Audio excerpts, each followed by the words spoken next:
And we're live. Hi everyone, this is Gamer, and I'll be returning to AG's Old World tutorial series, and we'll be continuing on to tutorial 9, Science. Science is this beaker thing at the top, and as the tooltip says, it's used to research technologies. So when you look at your technologies, what you will see is that they will have under the name. So under the name you see progress, and it says how many out of how many beakers. So depending on your current output, you basically divide that, and that's how many years or turns it will take for you to research something. So for example, if I decide to go choose research, so divination, it requires 80 beakers. We have 12 beakers. 12 times 7 is 84. So you need 7 full turns to complete it. And I believe the extra will carry over for your next tech, but you do need that full 7 turns to complete the tech. And as you can imagine, the higher your science, the faster you can research your technology, and as a result you'll have a bigger edge on your opponents, because if you and your neighbors have a difference in your technologies, it could have a pretty big impact, whether if it's military, where wars might be favorable for one side more than the other because one side unlocked better units, or it could be that you or your neighbors unlock certain laws first, and the laws are giving you bonuses that might be scaling with the number of cities you have. So as a result, you're able to widen the gap even more between you and your neighbors. Therefore, you don't want to neglect science, because if you fall behind in science, you will notice it in every single way. Whether if it's because your opponents might have more buildings unlocked, so they're getting more culture, more science, more training, more civics. It matters. So don't neglect it. Though chances are, by the time you see the fact that you're behind technology because your science output isn't that great, by then playing catch up will be tough, because you gotta remember that it takes a while before you see the difference, right? Now, how is science determined? First, just like money, you have a certain amount from your cities. And there is a base value that doesn't change with your population.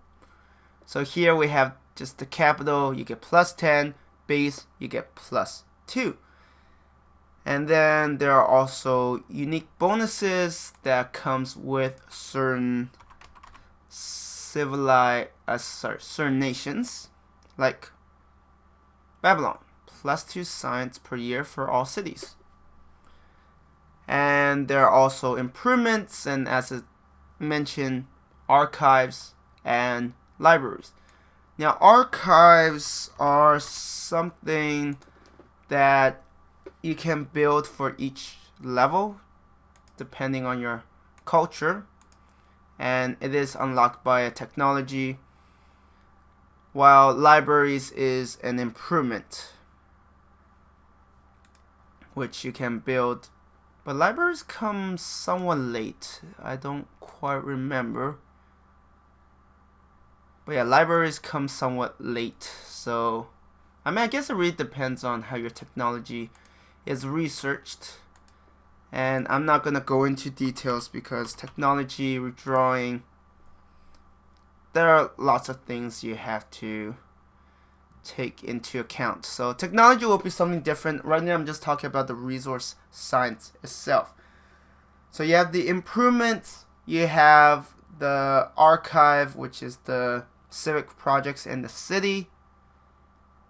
Actually, I think archive is repeatable.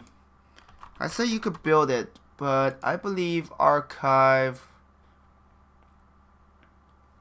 is it repeatable? Because there are certain ones. Yeah, I think it's repeatable, just like your council and festival. So they do improve once you get more culture levels, but they are repeatable, so you could keep doing them. They are not permanent. It's not like you build something and it's there. And there's also certain specialists, as usual. I mean, usually you have the same culprits, right? Sorry, apprentices. I don't know what my brain was saying. I think it's these guys. Yeah, apprentice scribes. Actually, all the apprentices give you extra science. So that is definitely something to watch out for. Well, I wouldn't say watch out for, but you know, apprentice, master, and elder all give science. So if you're getting a lot of urban specialists, because I don't think rural specialists. Oh no, okay, rural specialists also give science. They just cannot improve. So if you're getting specialists, whether rural or urban, you will be getting more science in that city. And of course, certain wonders also give you the necessary science. I'm trying to I can't remember if some of them are percentage or just like a flat amount. Okay, flat, right? The museum. Yeah, you don't get a lot of science from wonders. There are also advanced. Like sometimes you might discover something, you might choose to research it, or you might decide to go for some other resource. Like there are some events, whereas do you want to research it to get the science, or do you want to tear it down to get the stone? And maybe you want wonder, so you prioritize your stone over your science. These are all choices that you have to make as a player. And naturally your governors, they put your cities are going to affect your science. And there's also your king, queen, and heir. They also apply certain modifiers to how much science you get. And of course you have courtiers that will give you science as well. And wait, is there I'm trying to think regarding no, I think I'm confusing this with something else. So overall, each of your cities will produce science. So the more cities you have, the more, in theory, the more science you should get. But of course, depending on various factors like newly conquered cities and that sort of thing, then you will have to basically get less science overall. I actually don't know if the science cost scales with the number of cities or not. That is something I'm not entirely sure. Maybe, I mean, this help is very useful, but it's also lacking in certain areas. Used to research technology. But given that there's 200 turns, I don't think it scales. So what I'm going at is that, for example, as someone who played a lot of Civ 5, what happens is when you get more cities, the cost of your research goes up. So it's not a straight up, you get more cities, you get more science, you research tech faster, and you just snowball out of control. It's that when you expand, your tech costs will increase, and as a result, you're getting more cities, but you're not necessarily researching that much faster. But for here, I think that is still the case. Like, the cost doesn't change. So even if I have 10 cities, I think the progress for Barding is probably still 0 out of 3200, and it doesn't change. So over time, as you get more cities, you will be able to research these faster. They will take a shorter amount of time.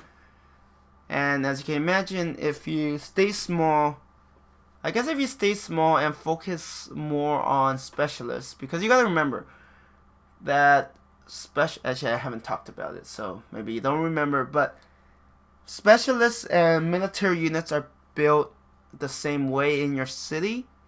So if you're not building military units and you're getting specialists, you're getting science that way. Otherwise, you're building military units to expand and using the extra cities to bolster your science. And there really isn't that much else to be said about science as a resource. Technology, there are definitely various things that we'll talk about in a future tutorial once I finish resources. Because right now, after science, I still have food, iron, wood, stone, legitimacy, orders, and luxuries. Actually, some of those I could probably just combine into one because there isn't enough to cover.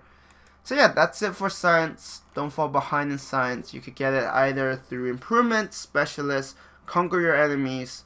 There are various ways, but if you neglect it, you will pay a hefty price, whether if it's through wars or just from lacking the infrastructure to really be competitive and competing for that victory screen, right? Anyways, I am going to end the video here. Thank you everyone for watching, and I hope you have a good one. Bye.